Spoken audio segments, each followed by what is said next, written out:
Sometimes to cut expenses, you need to think outside the box, be a little inventive.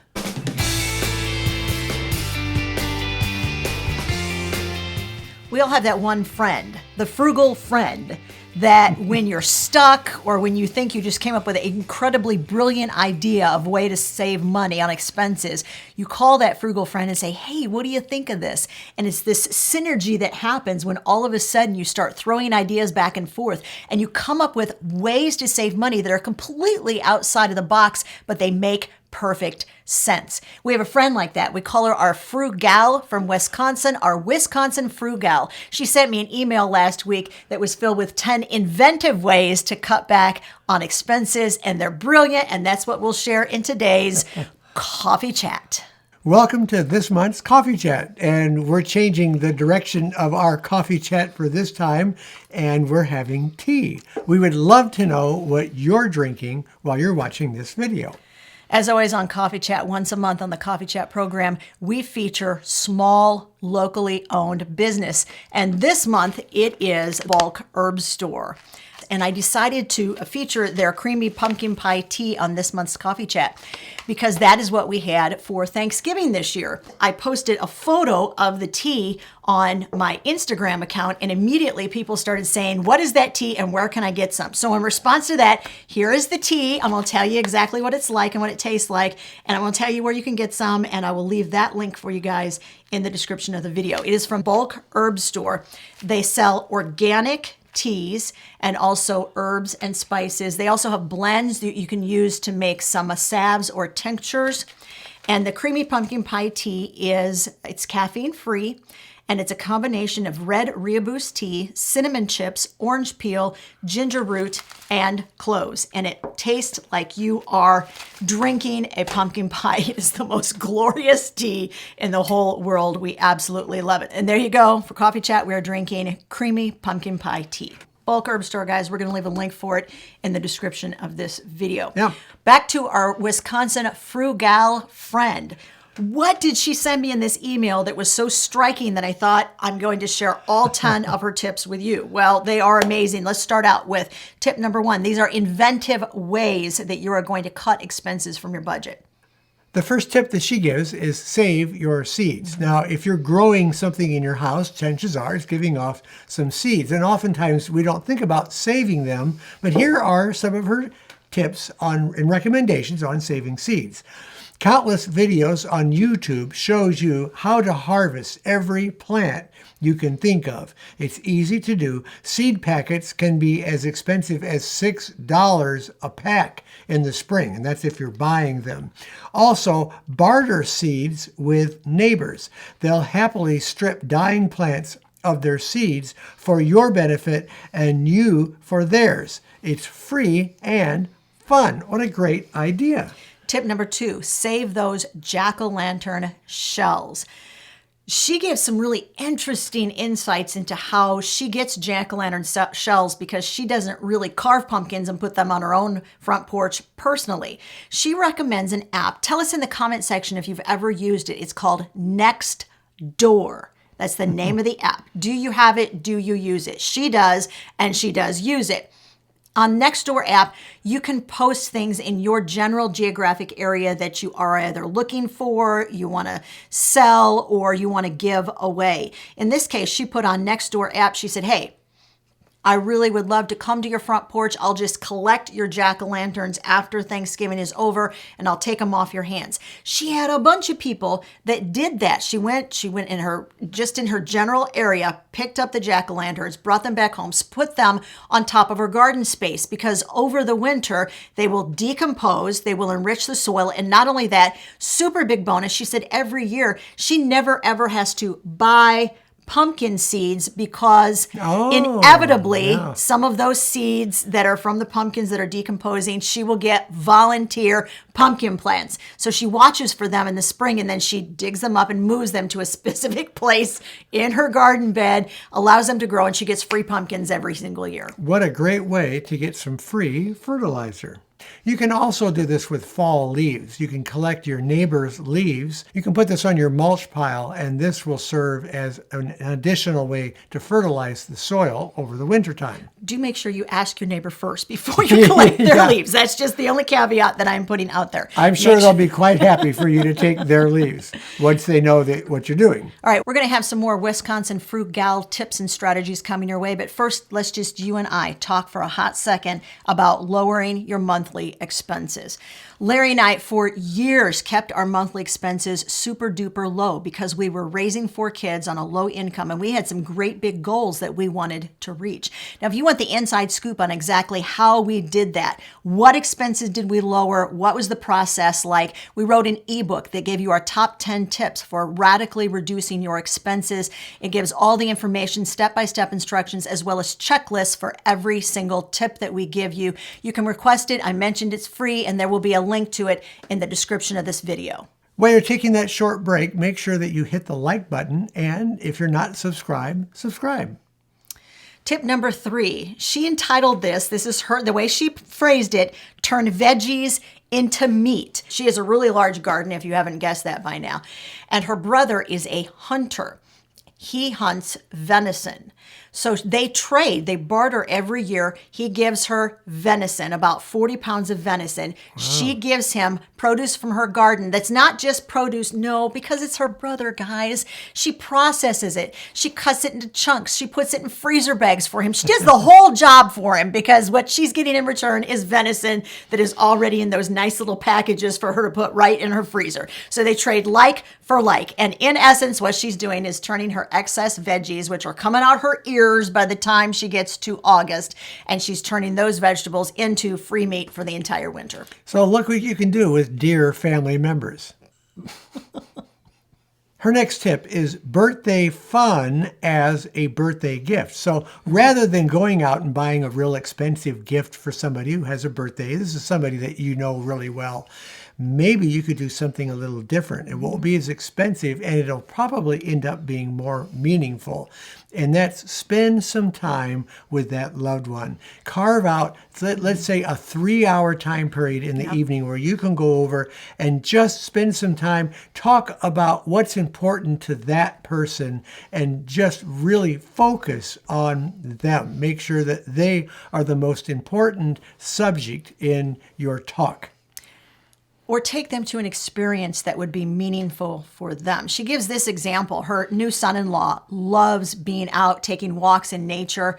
So as a family, for his birthday, they all went to the local nature preserve. They took a nice hike. They had a family picnic. It was a potluck kind of thing. But instead of it just being bring what you want, they all brought his favorite dishes to the potluck lunch that they had there at the nature center. She said the entire amount they spent on it was $5, and that was just the parking fee. But the amount of meaning that it had for him to know that he was really loved and appreciated, and they knew him well enough to know what his very favorite things were, that to him was gold. Because let's face it, guys, we all have a lot of stuff, and most of us have way too much stuff. So instead of buying your friends and your neighbors and your coworkers and your family more stuff, think of gifting them with an experience like this. Here's another idea that she has. Make a free room in your house. Well, what does she mean by a free room? It means you devote one room to everything that you've picked up at the curb. Maybe you've got it on Marketplace, items that have been given to you by family or friends. Everything free that didn't cost you anything can go into this room, and you can call it your free room. It would be a really fun little repose to go into and enjoy all the benefits that you've secured from free giftings. And she really did this. She has a room in her house that is her free room. It's her meditation room. She goes in there, she listens to music, she prays, she does whatever, she reads, nice. Whatever one does in a meditation room. That's what she does in that room. How about that? I thought it was a really fun idea. Surveys and free groceries. These actually go together.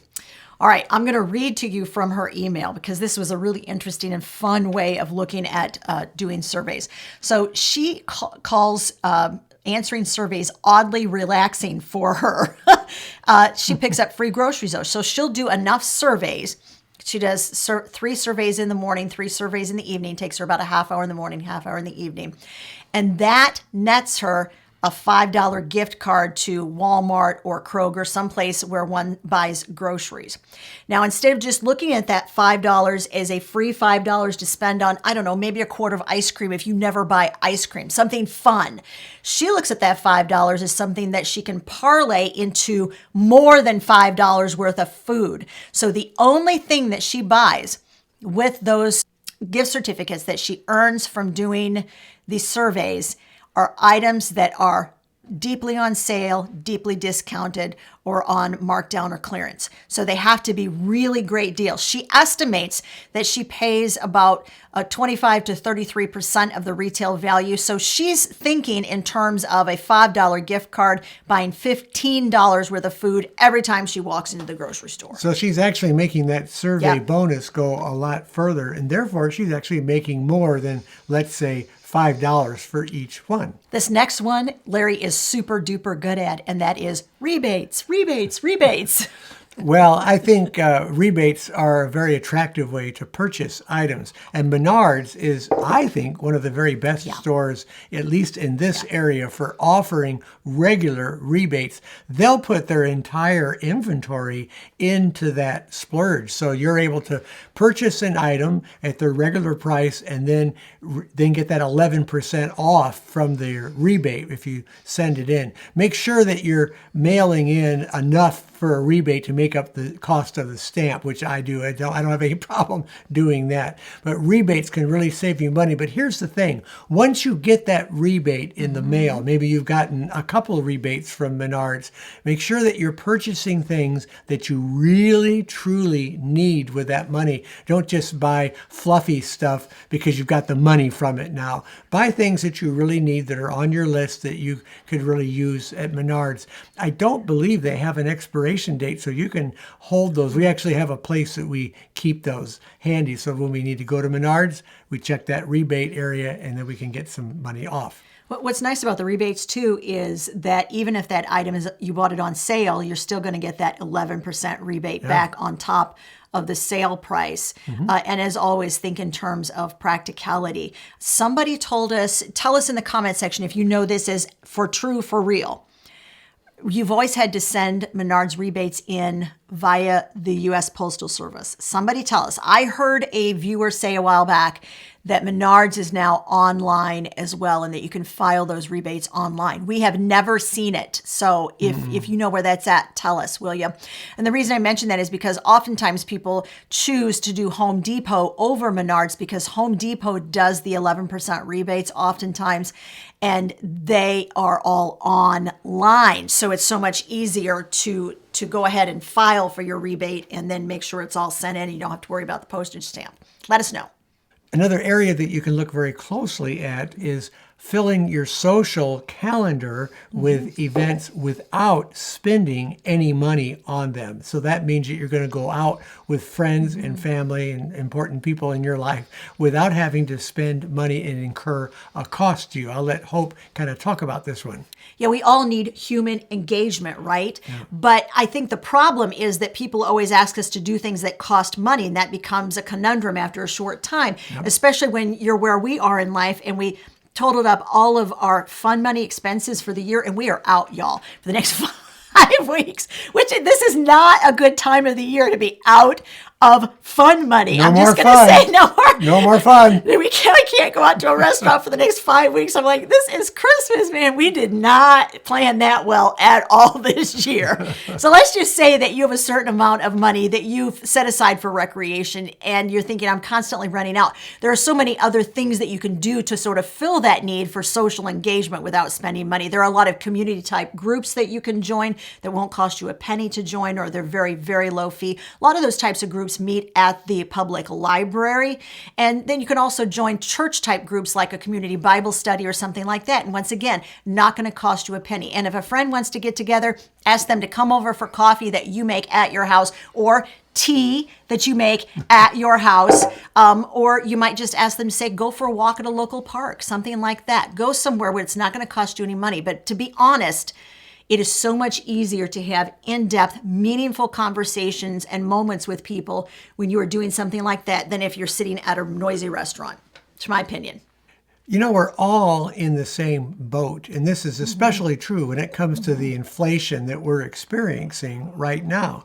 Everybody is experiencing this. So you can take this opportunity to be a blessing to your neighbor, to help other people, to do whatever you can to bolster up someone else who might be suffering as much as you are with the financial load that's on them. It's a good time of the year to be thinking about others. That whole idea of being a good neighbor, I don't know whether it's because I was raised in a town where the entire population was 1,800 people or what. Because where I grew up, everybody literally knew everybody. They didn't know you, they knew your grandparents or your parents, or because people had lived there for generations. And so when we moved to a much larger locale, it was hard for me because I kind of miss that connection. And I think you need to work a little harder in larger metropolitan areas to find that neighborliness and that connectiveness. But I do think it's super important to sort of rely on your neighbors and know who you can go to, for lack of a better word, to borrow an egg or to borrow a cup of flour, which we don't generally do anymore. But you get the idea. That sort of trading with neighbors and doing favors for one another. She gave a great example. Her neighbor produces his own maple syrup. He has a friend with a grove of maple trees on his property, and his friend allows him to go and harvest the maple syrup for free. How about that? Every spring. I'm like, wow. So she was watching him, and she loves DIY type things, and she uses a lot of maple syrup. He said, you know, this process is just taking me way too long because I only have a single evaporator. If I had a double evaporator, it would be so much easier. And she's like, hey, what if I buy the double evaporator, we collaborate, you teach me how to do what you know how to do, and then in return for using my double evaporator, then you'll share part of your harvest of maple syrup with me. So that's what they're doing together come this upcoming spring. And she was able to find the double evaporator at a super good deal. And I think it was on Facebook Marketplace or something. She got it used. And she figures that she will pay herself back for purchasing that and helping her neighbor out and learning this skill at the same time in about 1 season of maple syrup making. So she really paid off. Yeah. She learned a skill Yep. as well as making some product that she and her family can enjoy. So I think that's a great solution. Yeah, and to be really clear, I'm not saying you should never help your neighbor unless they can help you in return. Yeah. We raised our boys understanding you help neighbors because they're neighbors, and God put you there in their life in order to be a neighbor to them, a true neighbor. The next tip is called Saturdays at 5, and this relates to rummage sales. And Hope and I have practiced this. If you have some rummage sales that are advertised in the paper or they have a lot of signage up, it's a really good idea to go there 2 to 3 hours before they're going to close. Toward the end of the day, they are more than ready to get rid of things so they don't have to take it to a store or donate it somewhere or do something different with it. They are glad to have you come in, and at a very low price, oftentimes it's just pennies on the dollar, you can pick up a lot of good things. And Hope and I have done this regularly at some of our rummage sales in this area. In fact, I remember picking up a box of goodies at one sale, $4 for the entire box. And some of the items in it were like $10 a piece the way they were marked out at the sale. And I got some really good items by doing that. Here's kind of a weird morph on that. And I really, really want to know if any of you have done this. Tell me in the comments section. We wait until after the end of the day when there have been neighborhood sales, and we will get our little car and we will go over there and we call it sharking. We will shark the streets slowly, waiting to see if there are items that did not sell at their sale. There's nothing wrong with them. They just don't want to have to haul them anywhere, and they will put them out to the curb with the big word free on them. And we have picked up so many things after there have been neighborhood sales. Lots of good ways to work rummage sales. A lot of the tips that you've heard from this particular viewer from today could be summed up as neighbors helping other neighbors. And that's a very important thing to keep in mind when you're being frugal. Now, if you want some more tips on how to be frugal, we have a video right over there with some more for you.